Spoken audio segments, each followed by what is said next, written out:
Good morning students. आज मैं कक्षा 11 के स्टूडेंट्स को इंग्लिश का पहला लेसन पढ़ाने जा रहा हूँ, इसे ध्यान से देखें। पहला लेसन है the portrait of A lady. The portrait का मतलब छाया चित्र होता है, ऑफ अ लेडी एक महिला का चित्र या छाया चित्र, जिसके राइटर है खुशवंत सिंह। ये इंडियन राइटर हैं और इन्होंने अपने बचपन के जीवन के बारे में स्वयं बताया है। इसको ऑटोबायोग्राफी भी आप कह सकते हैं, जिसको आत्मकथा कहते हैं हिंदी में। तो the portrait of A lady शुरू किया जाए। My grand mother like every bodies grand mother was an old man. मेरी दादी माँ like every bodies grand mother, प्रत्येक के दादी माँ की तरह, वाज एन ओल्ड मैन एक वृद्ध महिला थी। सी हैड बीन ओल्ड, वह बूढ़ी रही थी, एंड रिंकल्ड और झुर्रियोंदार थी, फॉर द 20 years 20 वर्षों से, दैट जो कि आई हैड नोन हर, मैं उन्हें जान चुका था। कहने का तात्पर्य है सी हैड बीन ओल्ड, वह बूढ़ी रही थी, एंड रिंकल्ड मीन झुर्रियाँ, अर्थात उनके चेहरों पर झुर्रियाँ पड़ गया था, फॉर द 20 years 20 वर्षों से, दैट आई हैड नोन हर, जो कि मैं उन्हें जान चुका था। अर्थात जब से मैं उन्हें जानता था वह बूढ़ी रही थी, झुर्रियोंदार थी 20 वर्षों से। पीपुल सेड, लोग कहते थे, दैट की she had once been young, कि वह कभी जवान थी, एंड प्रेटी और सुंदर भी थी, and had even had husband, और उनके पति भी थे, but that was hard to believe, लेकिन वह विश्वास करना बहुत ही मुश्किल था। My grandfather's portrait hung above the mantelpiece. My grandfather's portrait, मेरे दादाजी का जो चित्र था या तस्वीर था, हंग लटकता था, above the mental peace. Mental peace का मतलब अंगीठी होता है, अंगीठी के ऊपर मेरे दादाजी का तस्वीर लटकता था, इन द ड्राइंग रूम, बैठका वाले कमरे में। ही वोर अ बिग टर्बन, वह एक बड़ी पगड़ी पहनते थे, एंड लूज फिटिंग क्लोथ्स, और ढीले ढाले कपड़े पहनते थे। हिज लॉन्ग वाइट बियर्ड, उनका लंबा सफ़ेद दाढ़ी, कवर्ड ढक लेता था, the best part of his chest, उनके सीने का अधिकांश हिस्सा उनके सफ़ेद लंबे दाढ़ी से ढक जाता था। एंड ही लुक्ड, और वह दिखाई देते थे, एटलीस्ट कम से कम 100 years ओल्ड, वह कम से कम 100 साल के दिखाई देते थे। He did not look the sort of person, वह इस प्रकार के पुरुष दिखाई नहीं देते थे, हु वुड हैव अ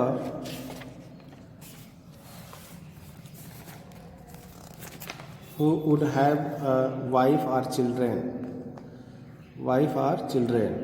वह इस प्रकार के पुरुष दिखाई नहीं देते थे जिनके एक पत्नी या बच्चे हों। ही लुक्ड, वह दिखाई देते थे, एज इफ मानो कि he could only have lots and lots of grand children. कहने के तात्पर्य ही लुक्ड, वह दिखते थे, एज इफ मानो कि ही कुड ओनली हैव, इनके पास केवल लॉट्स एंड लॉट्स का मतलब ढेर सारे पोते और पोतियाँ हों। इसको थोड़ा सही कर लें। As for my grandmother, as for my grandmother being young and pretty, जहाँ तक मेरे दादी के जवान और सुंदर होने की बात है, the thought was almost revolting, यह विचार लगभग रिवोल्टिंग है। रिवोल्टिंग का तात्पर्य है जैसे कि अपमानजनक। तो as for my grandmother being young and pretty, जहाँ तक मेरे दादी माँ के जवान और सुंदर होने की बात है, तो the thought was almost revolting. तो यह विचार जैसे अपमानजनक प्रतीत होता है, लेकिन यहाँ पर आप देख सकते हैं कि घृणात्मक विचारधारा होना चाहिए यहाँ पर। The thought was almost revolting, तो यह विचार लगभग घृणात्मक था। सी ऑफन टोल्ड अस, वह प्रायः हमसे कहते थे। She often told us of the games she used to play as a child. She often told, वह प्रायः, ऑफन मीन्स प्रायः होता है, वह प्रायः हमें बताती थी। आप द गेम्स, उन खेलों के बारे में बताती थी। She used to play as a child, जिसको वह बचपन में खेला करती थी या बच्चे के रूप में खेला करती थी।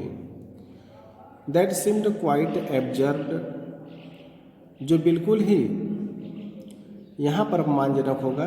दैट सिम्ड क्वाइट एब्जर्ड, जो बिल्कुल अपमानजनक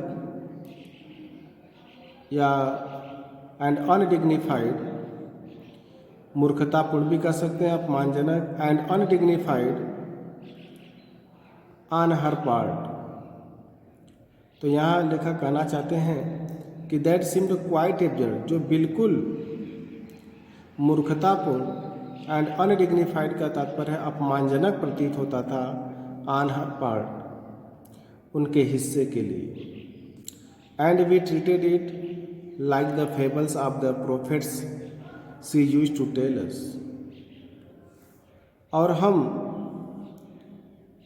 ट्रीटेड इट, इसे व्यवहार में लाते थे या मानते थे, लाइक द फेबल्स, कहानियों की तरह मानते थे, ऑफ द प्रोफेट्स, जैसे धर्म गुरुओं की कहानियों के बारे में मानते थे।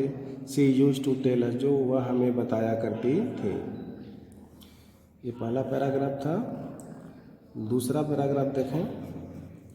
सी had always been short and fat, वह सदैव से ही, शॉर्ट मीन छोटी रही थी, एंड फैट मोटी रही थी, एंड स्लाइटली बेंट, और हल्का सा झुकी रही थी। कहने का मतलब वे सदैव से छोटी मोटी और थोड़ी सी झुकी हुई थी। Her face was a criss cross of wrinkles running from everywhere to everywhere. Her face was a criss cross. Criss cross का तात्पर्य है कि तिरछा काटना, तो उनका चेहरा तिरछा कटा हुआ था। ऑफ रिंकल्स, झुर्रियों से, running from everywhere to everywhere, जो कहीं से कहीं जा रहे थे। कहने का मतलब जो चेहरे पर झुर्रियाँ रहती हैं बुढ़ापे अवस्था में, उसी के बारे में लेखक कहते हैं कि हर फेस का तात्पर्य है उनका चेहरा, अर्थात उनके दादी माँ का चेहरा वाज ए क्रिस क्रॉस, तिरछा कटा था।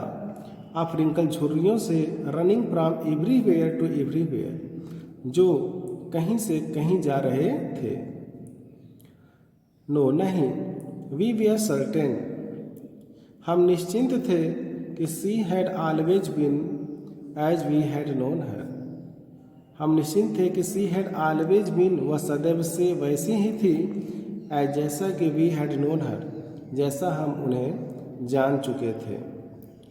ओल्ड, बूढ़ी, तो सो टेरेबली ओल्ड, वह इतनी बूढ़ी थी, दैट कि she could not have grown older, कि she could not have grown older, कि वह और अधिक बूढ़ी नहीं हो सकती थी। बूढ़ी तो वह इतनी थी कि अब वह और अधिक बूढ़ी नहीं हो सकती थी।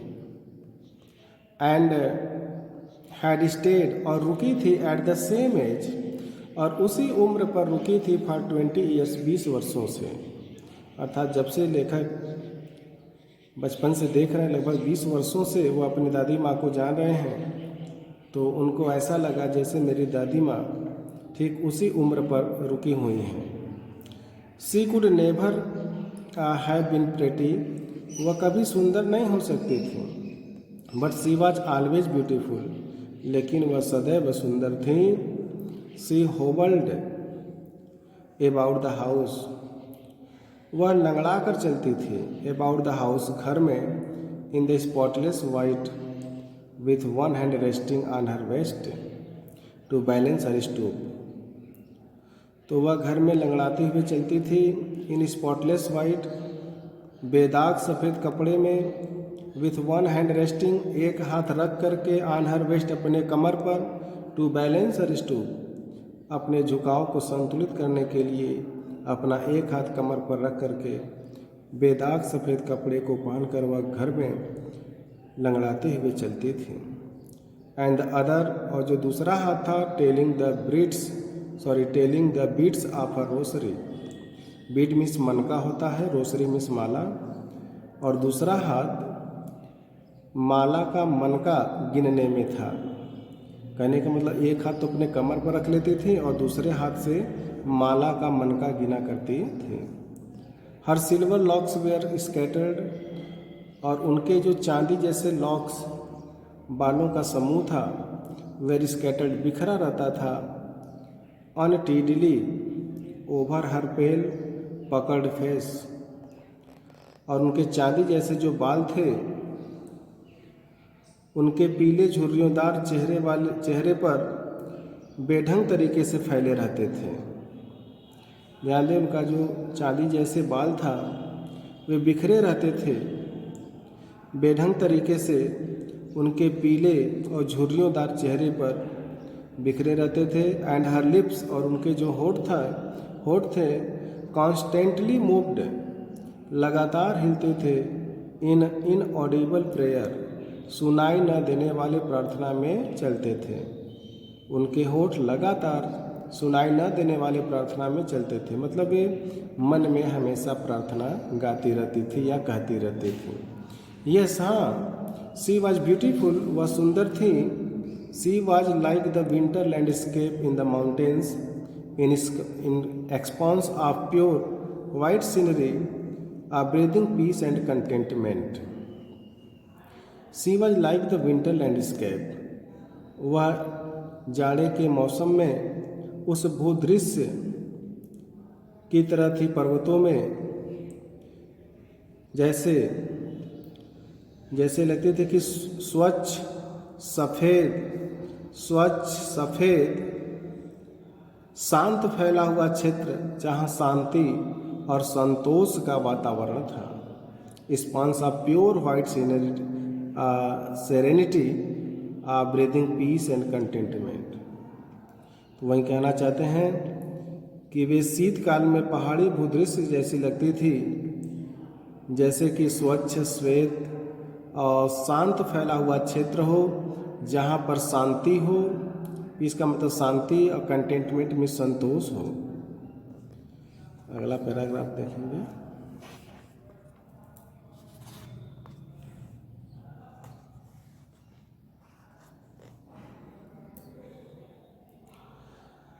माई grandmother and I were good friends, मेरी दादी माँ और मैं अच्छे मित्र थे।